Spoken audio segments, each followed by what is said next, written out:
Hello, everyone, and welcome to another episode of Coffee with Carl. As usual, I am your host, Carl Zellner, one of the attorneys here with Anderson Business Advisors.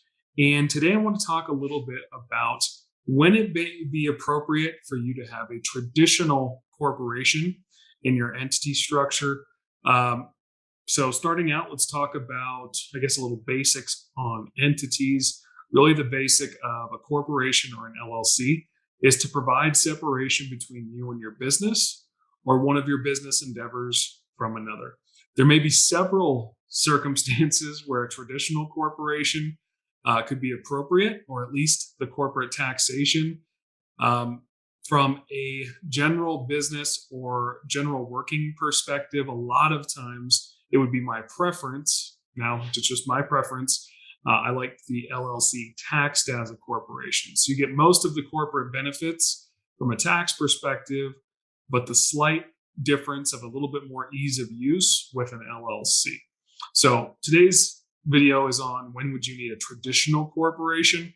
So let's talk about the difference between a traditional corporation and an LLC taxed like a corporation, so we can sort of parse those things apart. Main difference between a traditional corporation and an LLC taxed as is the ability to take what's referred to as 1244 stock loss. This is a code this is a provision in the Internal Revenue Code, in section 1244, that basically, and this is just a summary, allows an individual with their own corporation that's invested money into their corporation to take a loss personally should something unpredictable happen to your corporation, you need to shut it down. Okay, that is the main, and actually, quite frankly, pretty much the only difference that I can think of that would separate the two. So there's a couple schools of thought here. One is if you've spent a significant amount, say, on education, learning how to do real estate, learning how to stock trade, something like this, that can be looked at as an equity investment.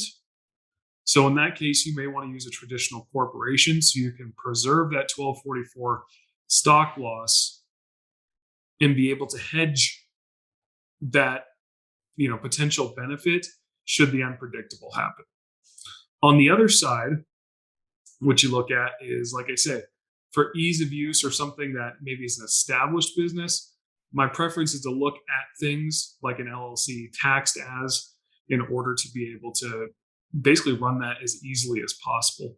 The other situation you'd be looking at traditional corporations tends to be in scenarios where you plan on bringing in, say, investors, or if you plan to go public. That's not really something we specialize at in Anderson. So we don't do the SEC compliance. We don't do the PPMs, unfortunately.